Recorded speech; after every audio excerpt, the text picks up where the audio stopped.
Parte 7. Las tres subidas y el lugar escogido. Capítulo 28. 3 veces al año delante de Yahweh. 1 Shemot 23 establece con claridad que 3 veces al año debía celebrarse fiesta para Yahweh, Yag HaMatzot, fiesta de los panes sin levadura, Yag HaKatzir, fiesta de la cosecha, y Yag HaAsif, fiesta de la recolección. El texto no habla aquí de celebraciones opcionales ni de simples recuerdos culturales. Las presenta como tiempos en los que los varones debían comparecer delante de Yahweh. Esto es importante porque muestra que la Torá no ordena solo fiestas sueltas dentro del calendario, sino también un patrón de peregrinación o comparecencia anual. El tiempo santo no queda reducido a práctica doméstica aislada. Tiene también dimensión nacional y cultural. Además, Shemot 23 une estas 3 subidas con la vida agrícola y con la redención. Matzot recuerda la salida. Katzir y Asif marcan momentos de cosecha. Así la Torá integra historia de salvación, tierra y adoración dentro de una misma estructura. 2 Shemot 34 reafirma este mismo patrón. Allí vuelve a hablarse de 3 veces al año en que todo varón debe comparecer delante de Yahweh, Elohim de Israel. Esto confirma que no se trata de una instrucción secundaria o accidental. La repetición muestra el peso del mandamiento. Shemot 34 también vuelve a ligar estas fiestas al ciclo del año. Matzot en el tiempo señalado del mes de Aviv, la fiesta de semanas, y la fiesta de la cosecha al final del año. Por tanto, las 3 subidas no pueden separarse del calendario. Son parte del modo en que Yahweh ordena el año del pueblo. La reafirmación en Shemot 34 también impide reducir estas comparecencias a una costumbre posterior del santuario central. Yahweh mismo las mandó dentro de la Torá.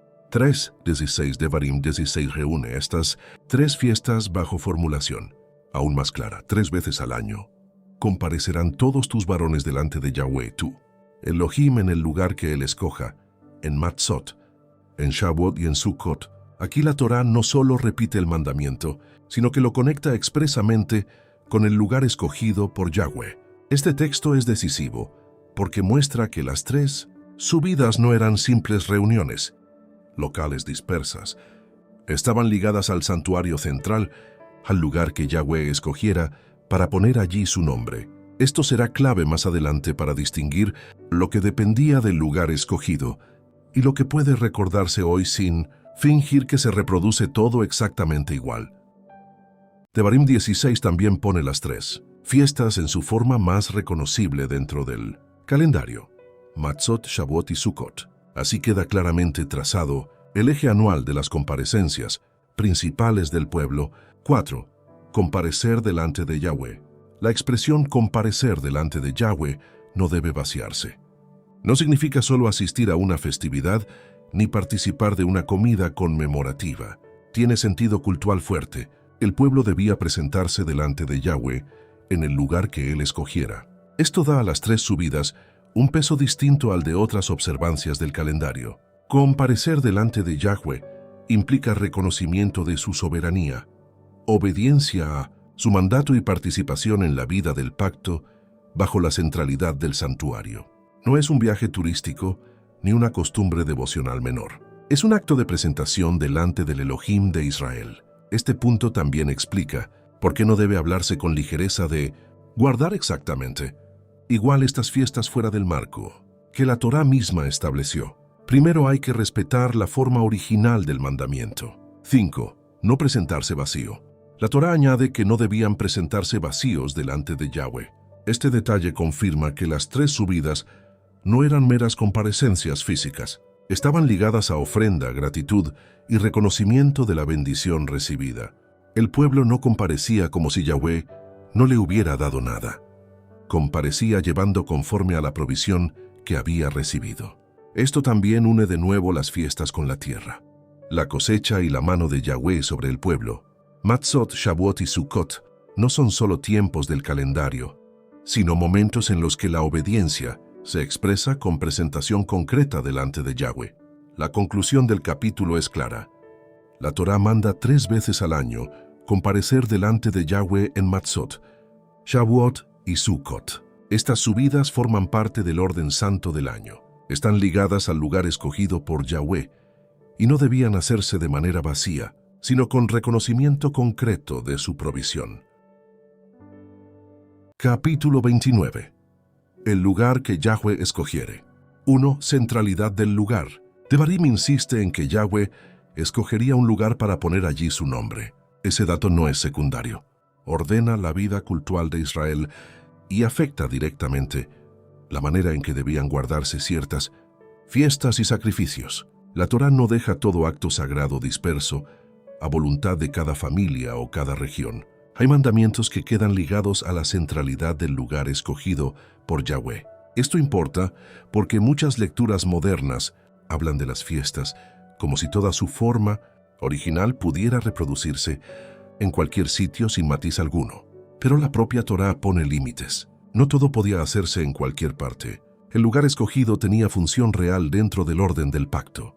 Por eso, al estudiar Matzot, Shavuot y Sukkot, y especialmente Pesaj en su dimensión sacrificial, no basta con hablar del día o del mes. También hay que preguntar qué actos dependían del lugar que Yahweh escogiera. 2. Altar, santuario y sacrificio. La relación entre altar, santuario y sacrificio es decisiva. La Torá no presenta los sacrificios como actos autónomos que cada uno pueda reproducir en cualquier lugar. Están ligados al altar, al ministerio sacerdotal y al santuario conforme al orden dado por Yahweh. Este punto pesa especialmente en Pesaj. El Corbán Pesaj no debe separarse del sistema sacrificial en el que fue ubicado. Aunque en Shemot 12, el evento original ocurre antes del establecimiento pleno del santuario central, la legislación posterior de la Torá, especialmente en Devarim, vincula la práctica sacrificial al lugar escogido. Por eso, no es textual hablar hoy como si el sacrificio de Pesaj pudiera improvisarse domésticamente, sin más. La Torá distingue entre memoria del evento redentor y forma cultural regulada. Ambas están unidas pero no pueden confundirse. Allí donde Yahweh ató el sacrificio al altar y al lugar escogido, el hombre no debe desatarlo por su cuenta. 3. Lo que depende del lugar escogido. Dependen del lugar escogido los actos que la Torá une expresamente al santuario central, al altar y a la comparecencia delante de Yahweh. Esto incluye de manera especial los sacrificios y ciertas formas de celebración ligadas a presentarse allí donde Yahweh puso su nombre. Devarim 16 deja esto muy claro en relación con las 3 subidas anuales. Los varones debían comparecer delante de Yahweh en el lugar que él escogiera. Por tanto, no toda la práctica festiva era simplemente doméstica o local. Había una dimensión centralizada que no puede ser borrada. Este punto obliga a hablar con honestidad. Una cosa es que una comunidad recuerde, enseñe y ordene su vida alrededor de los tiempos de Yahweh. Otra muy distinta, es decir, que está reproduciendo plenamente todo lo que la Torá mandó cuando el propio texto ligó parte de esos actos al lugar escogido. 4. Lo que no puede improvisarse fuera de él. No puede improvisarse fuera del lugar escogido, aquello que Yahweh mismo centralizó. No puede inventarse altar donde Yahweh no lo estableció. No puede llamarse Corban. Pesaja una comida doméstica que no responde al marco sacrificial que la Torá llegó a exigir. No puede simularse cumplimiento total donde el texto mismo puso condiciones que hoy no están presentes. Esto no significa que no pueda haber memoria legítima. Significa que la memoria no debe mentir. Si una familia come matzot, recuerda la salida de Mitzrayim y habla de la redención, eso puede tener valor real como memoria y enseñanza. Pero si a eso se le llama sin matiz, cumplimiento pleno del sacrificio de Pesaj, ya se está hablando más de lo que la Torá permite. La disciplina aquí es necesaria. No se trata de rebajar los tiempos de Yahweh, sino de honrarlos con verdad. Parte de honrarlos es no fingir lo que no puede, hacerse exactamente como el texto lo requería. 5. Consecuencias para la práctica actual. La consecuencia principal para la práctica actual es esta. Debe distinguirse entre lo que puede guardarse directamente según la Torá y lo que solo puede recordarse de forma parcial, por no estar presentes el altar, el santuario y el lugar escogido en la forma en que la Torá los exige. Esto afecta de manera especial al lenguaje. Puede hablarse de conmemoración, memoria, enseñanza, reunión, lectura y obediencia en lo que sí sigue siendo practicable. Pero debe evitarse llamar sacrificio a lo que no lo es, o presentar como reproducción exacta del mandamiento lo que es recuerdo, parcial y ordenado. También afecta a la lectura del Brit Hadashah. El papel de Yeshua en relación con Pesaj no debe usarse para borrar la forma original del mandamiento, ni para justificar improvisaciones humanas, como si ya no importara el marco dado por Yahweh. Primero debe respetarse la Torá. Luego podrá hablarse de memoria mesiánica en su lugar correcto. La conclusión del capítulo es clara. La Torá centralizó ciertos actos en el lugar que Yahweh escogiera. Altar, santuario y sacrificio no son detalles prescindibles. Por eso, la práctica actual debe hablar con verdad, guardar lo que sí puede guardarse, recordar con fidelidad lo que no puede reproducirse plenamente, y no improvisar fuera del lugar escogido lo que Yahweh no dejó a libre invención humana.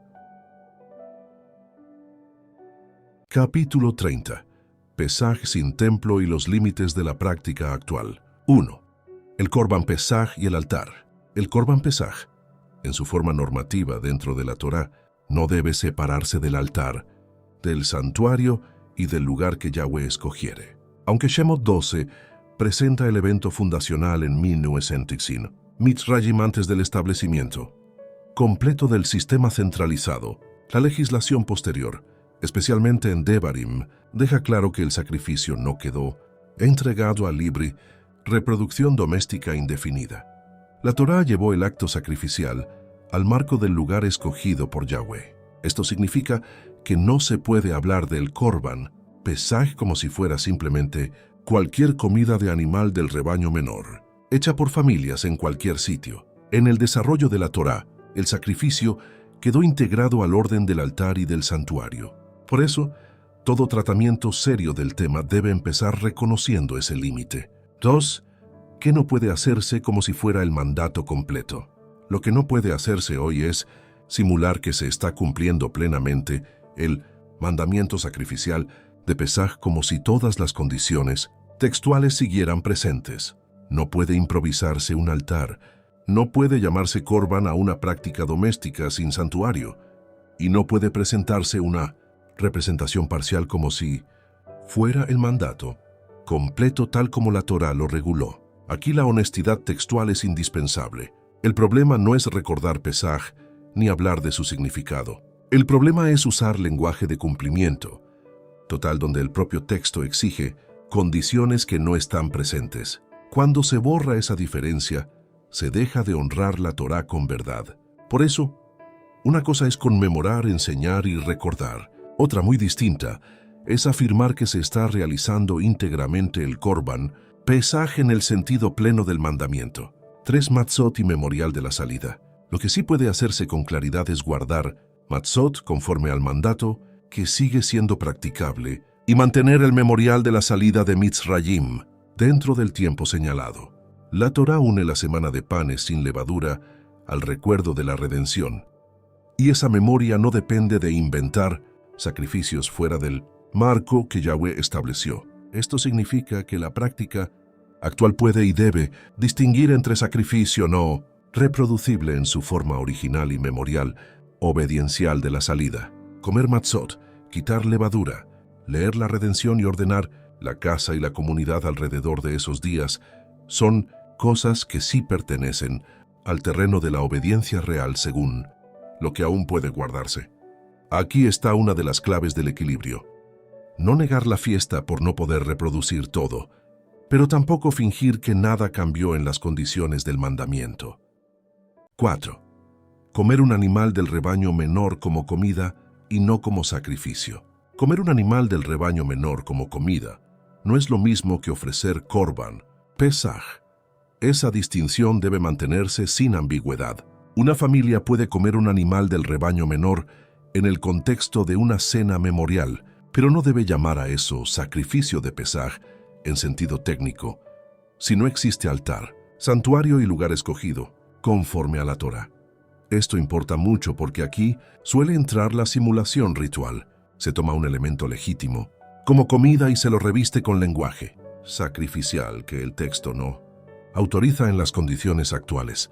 Eso no honra el mandamiento, lo imita de manera inexacta. Por tanto, el lenguaje correcto debe ser limpio. Puede haber comida conmemorativa, incluso con un animal del rebaño menor, pero no debe confundirse con la ofrenda sacrificial regulada por Yahweh. También aquí debe mantenerse precisión léxica. En Shemot 12 el término inicial es se, es decir, un animal del rebaño menor, no solo cordero en sentido estricto. El propio texto permite que sea de las ovejas o de las cabras, Shemot 12:5.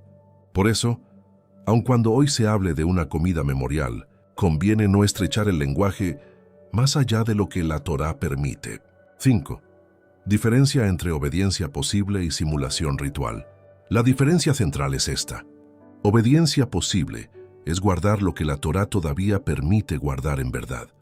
Simulación ritual es representar como cumplimiento pleno aquello que el propio texto ata a condiciones no presentes. Esta distinción protege tanto la reverencia por el mandamiento como la honestidad delante de Yahweh. Obediencia posible incluye memoria fiel, matzot, remoción de levadura, lectura de la redención, orden comunitario y toda práctica que permanezca dentro del marco textual. Simulación ritual aparece cuando se reconstruyen sacrificios, se usa lenguaje de Corban sin altar, o se afirma una reproducción exacta del mandato, donde el texto mismo pone límites. La conclusión del capítulo es clara. Pesaj sin templo exige hablar con verdad. El Corban Pesaj estaba ligado al altar y al lugar escogido. Lo que sí puede guardarse debe guardarse con fidelidad. Lo que no puede reproducirse plenamente debe recordarse con humildad, sin abolirlo, pero tampoco sin fingir que ya fue cumplido por simple representación doméstica. Continúa escuchando el siguiente video, en el cual comenzaremos con Parte 8. Testimonio del Tanakh sobre fiestas y calendario. El estudio completo y mucho más contenido lo puedes encontrar en nuestra página web. www.unsolopueblo.org.